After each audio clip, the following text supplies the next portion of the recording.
Welcome to Radical Underdogs. In today's video we're taking a deep dive into the past season of racing in the Mazda MX-5. It's been a roller coaster ride, certainly some challenges and some unforgettable moments. Silverstone. Our season kicked off at Silverstone. We had high hopes, especially after qualifying 9th in the first session. Remembering our aim for the year was a top 10 finish in a single race. But unfortunately, we were caught out in a massive accident that wrote off the chassis that I'd raced in for 4 years. It was a crushing start, but it did lead to some incredible support from the racing community. Let's take another look at that crash. 3 or 4 cars, there are 3 cars going into one here, and you've got cars, you've got Rob Greensmith turning in, there's contact. Car grips up and we're out.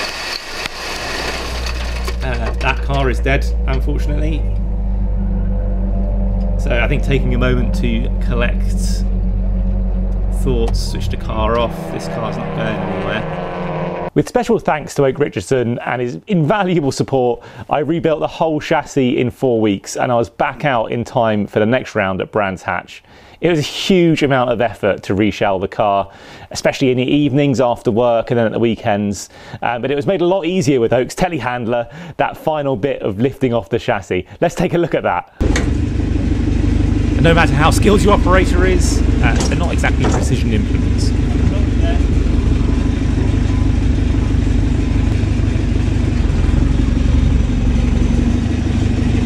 That is stable as right? Be more level if I tried. No. And if you're interested in these sorts of things, the weight of the MX-5 shell is around 250 kilos. I'm pretty sure the weight is under the championship limit of a 960 kilos with a car and driver.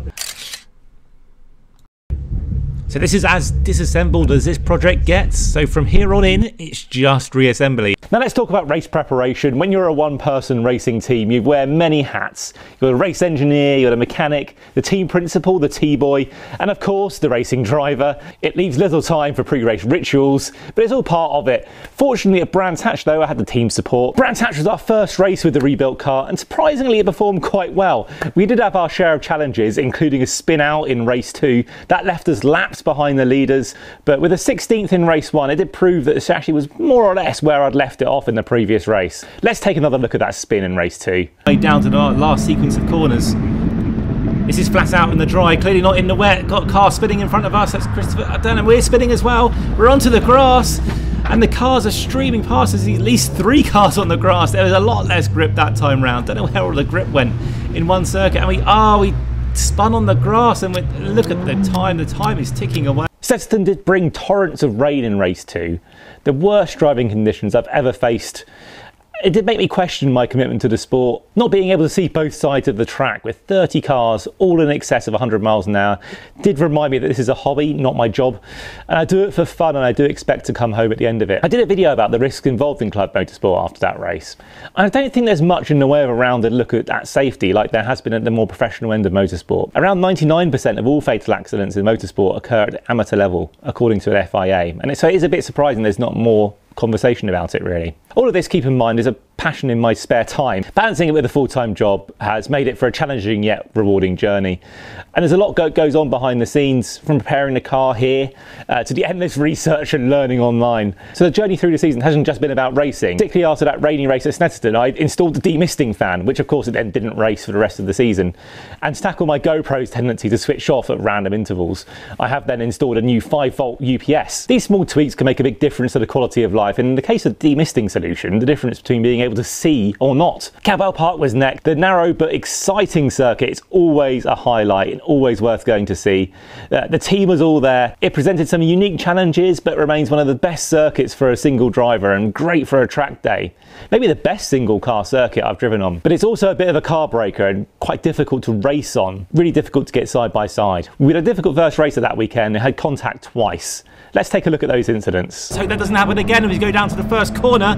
It is basically flat out at first. Christopher Dan flies through like a missile, hits both myself and George Grant. Gordon head alongside us. Actually, we've been able to get a better exit out of Charlie's, which means we've got both of them behind us and got 2 or 3 cars trying to go side by side. There's not enough room for us. We're out onto the grass and we come back on, and again, because I think there's just not enough space on the circuit for all the cars. Both Jordan Head and Chris Cadwell go on. Williams going all the way through on the inside. We've got the slipstream. We can follow him all the way through. It's going to be the same move as last lap. Chris Whitmore's on the outside. He brakes a little bit later. He comes in. There's nowhere to go. He expects us to disappear, and we don't. At Donington, we saw the full grid of 40 cars, a testament to the championship's robust health. I experimented with VR testing, but I learned I couldn't really keep up with the real world testing, although I will be carrying on doing it over the winter. There were some great wheel-to-wheel battles up and down the grid.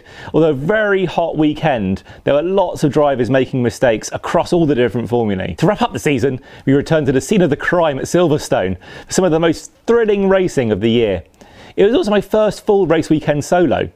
If there's one race you watch from this year, I think it's race 1 at Silverstone. The addition of Simon Waterfall's footage in race 1 makes it a great watch. Let's look at some of that battle. Really tight, and we're side by side as well with number 9 Jamie Turner. I think there's been a bit of issue up ahead, so we can see side by side from Simon's perspective up ahead on the main straight going down into Abbey. It's not really going to be a room for side by side. Trying to keep as much speed as possible, but we both go out wide, both go off the circuit. Simon takes advantage of that round the outside, but Jamie's on the exit of Farm Curve. He's off the circuit as well, and that's to slow Simon down. So we've got the outside line, Simon's on the inside line, Jamie Turner's there as well. We're all side by side. There's 3 of us in the mix here, and I'm at the back, lost out a bit. So now going down onto the main straight, as I say, the slipstream is all powerful. You can see right up, going to get a good slipstream this time. Simon says, let's work together, and that's exactly what I do. So a little bit of bump drafting down the straight, that will help us both, because we need to get back into this race. We can't spend our time fighting down here. And you can see all the way down the straight, we made up loads of time there. Also, the top of any blooper reel will be driving into the bollard, technically, after the season was over. You've probably seen it already, but here it is again.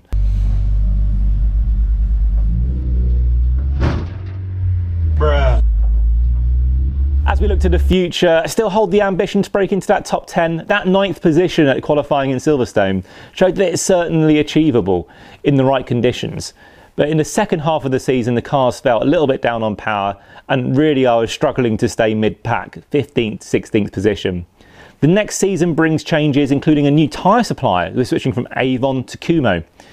These variables will certainly add an element of unpredictability, and I think that'll be good for me. And I need to think about a few upgrades, potentially cylinder head rebuild, and further driver training over the winter. So there you have it. It's been a full-on season at the budget end of motorsport. If you're interested in that side of things, I might do a video on the season's expenses. But I'm grateful to have you along for the ride. Stay tuned for more racing, and thanks very much for watching.